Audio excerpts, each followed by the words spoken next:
Lorena Luna, and for the last 10 years, I have been working with social businesses in different areas, such as women empowerment, building communities, and also working with sustainable seafood. Today, I'm very happy to be sharing with you one of the topics that I feel very passionate about, which is community building. In the lesson, I'm gonna share with you why you should consider building a community for your business, how you can go about it and build one, and also at the end I'm gonna leave you with some useful tools and resources and examples that can help you to build your own community. So first, I would like to share with you why do we collaborate with communities, and it just has to be with the fact that this is the way that our brains have evolved. It has evolved because thanks for collaboration, we have been able to sustain ourselves alive for all these hundreds and millions of years. So it is really bonded in our DNA, and actually when we have strong relationships and a good sense of community, this gives us a lot of benefits in terms of our health, our well-being, and overall happiness. We also tend to practice and to collaborate in communities because eventually most of people want to contribute to a goal and to serve society in something that they feel that they care and they're passionate about. So why should you invest in building a community? Well, first of all, communities are very profitable. So they help you to increase your sales, to also have more loyalty members keep coming back. It allows you to cut on the cost of advertisement and marketing because you're gonna have what's called the word of mouth. When people are engaged with what you're doing, they're gonna be happy to share with others all the beautiful things that you have to offer. It's also a key differentiator in a saturated market. Actually, the author Tien Su of the book Subscribe can tell you that when the relationships that you build with your customers and the knowledge that you have about them, it's really the only thing that you have that is truly unique to yours, because you know everybody can do like something that is quite similar, but when you have the community, that adds a lot of value that it's irreplaceable. Also, it allows you and it helps you with innovation because you're gonna have insights from your consumers. And lastly, if you do it correctly, you're gonna have the power to create a community. So these are just some of the benefits. And just to make sure, I want to clarify that just having an audience and just because you're sharing already perhaps in social media and so on, that does not necessarily mean that it's a community, because community is when you have these people talking not only with you, but within each other. So everybody and every brand, regardless of what they do, they can build their community. And I'm gonna show you now how. So I selected 3 basic large steps, and it is based out of the community canvas that I'm gonna leave you at the end, so you can go back and look into the details. Also, in this part, I'm gonna ask you to go back and gather the resources that you have already done, such as your stakeholder map, your mission and vision, your customer profile, because it's gonna be very useful as we go through the exercises. And so the how, I broke it down in 3 parts: the identity, experience, and structure. So first, identity. You need to be able to define why do you want to create a community. Is it to promote a certain lifestyle? Is it to encourage members of your community to give answers regarding your product? For instance, Mac has a community where the fanatics actually are answering questions for other users as themselves. Or maybe is it to help you create a better product or service?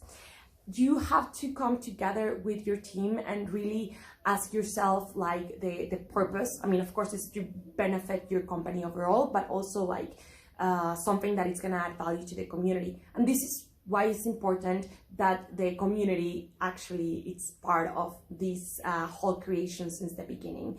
And you have to define who are the people that are gonna be part of your community.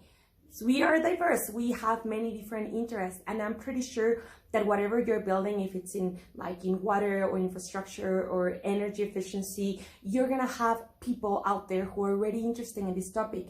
So when you define what you want to do at the type of community you have, it's gonna be easier for you to go ahead and identify and to collaborate with other people and who are gonna be your first members, right?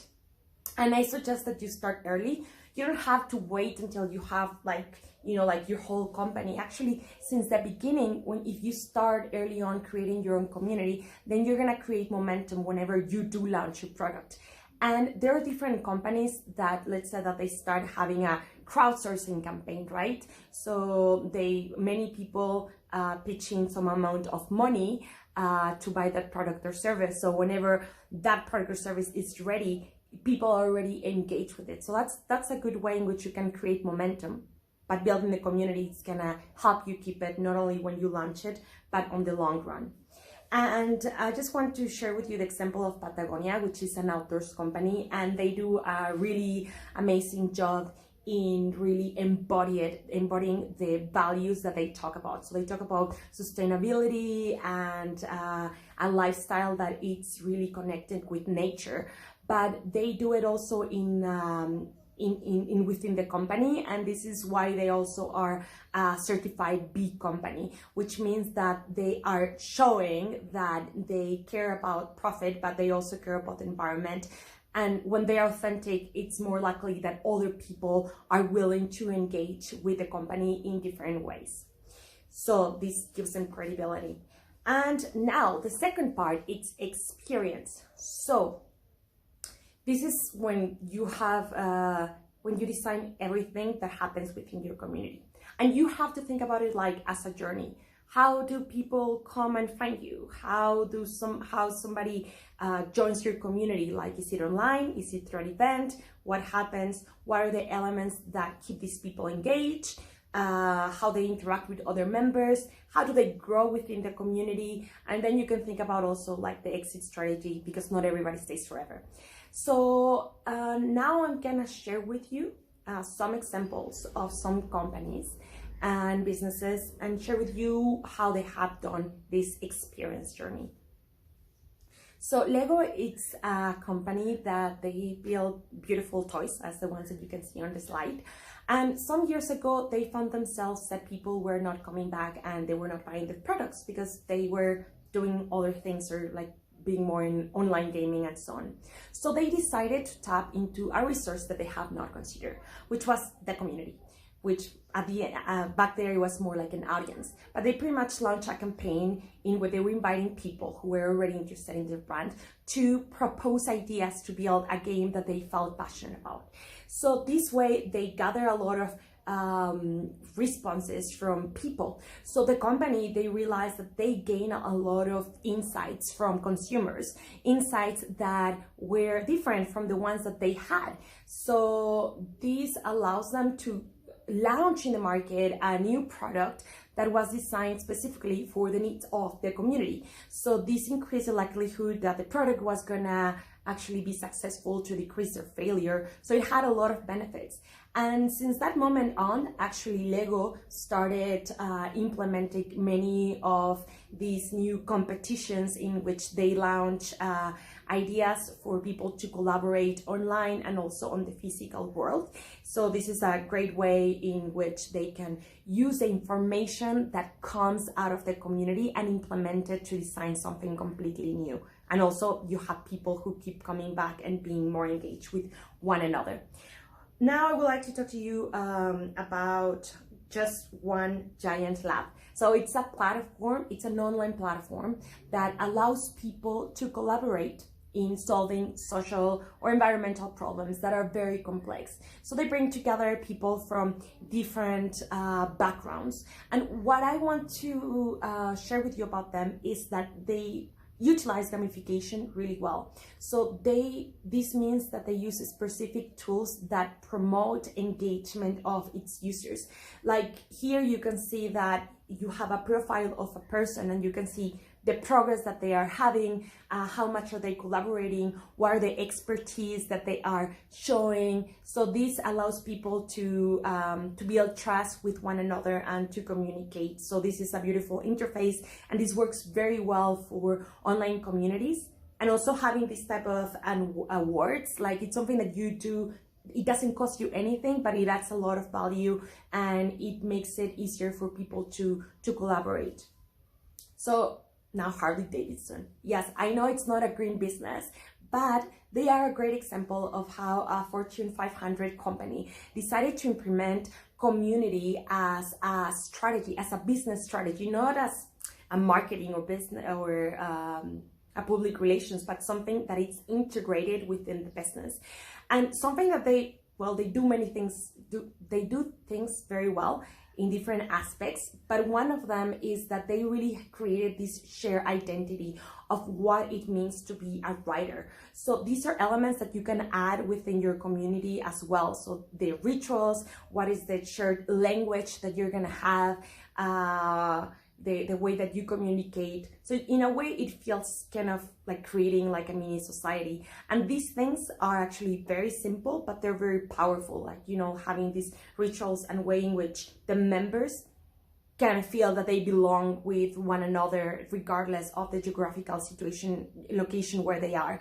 And Harley Davidson also, it's really good at providing awards and special things for the members who are the most committed.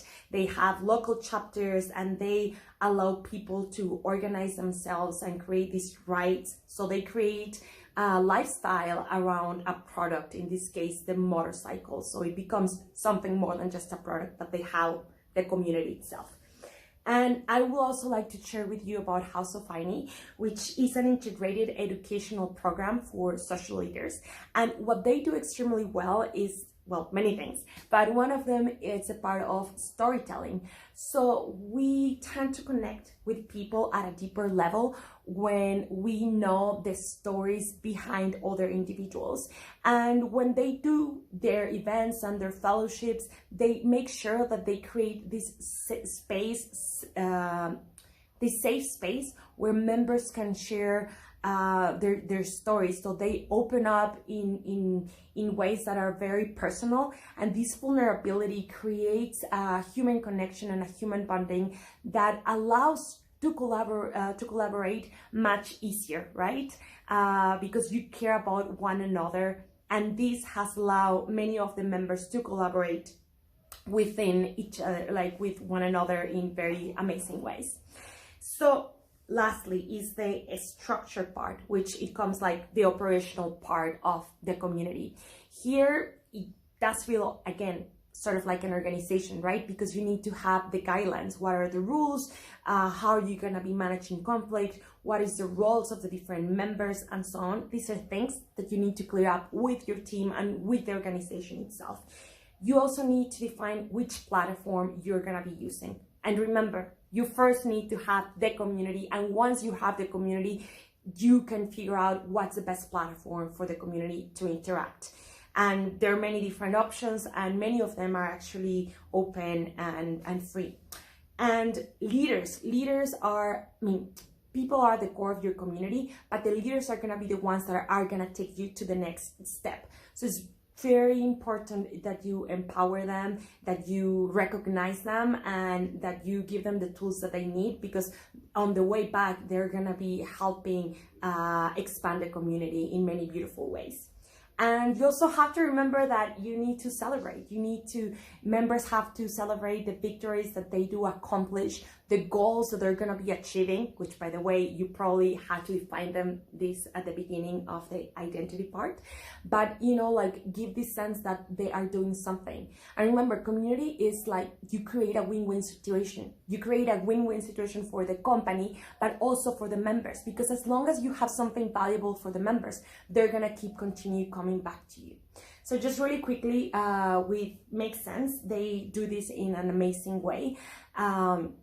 It's a social enterprise that supports social entrepreneurs, and it's basically run with volunteers. And they do this so well because they empower the members, they give them tools, they give them resources, and they're able to create new, different ways. And the founder of Make Sense actually said that people join the organization because they were passionate about creating social impact, but they keep coming back because of their relationships, long-lasting relationships that they create. So this is probably most likely for most communities as well. So just to close, I would like to tell you that yes, it's a lot of work, but you have to keep yourself open. You have to keep trying things. You're gonna start slow, but don't get discouraged. Like, you can, if you have 2-3 people who are there, like and they're committed, that's a great way in which you can grow your community later on. And you have to remember that if you can invest in one thing that it's gonna support your company in many different aspects, is the community building part. So it's something that it's totally worth your time, not only for the benefits that it's gonna bring to your company, but also because it has the potential to create and to impact the lives of so many other people. So I wish you all the best in this amazing journey.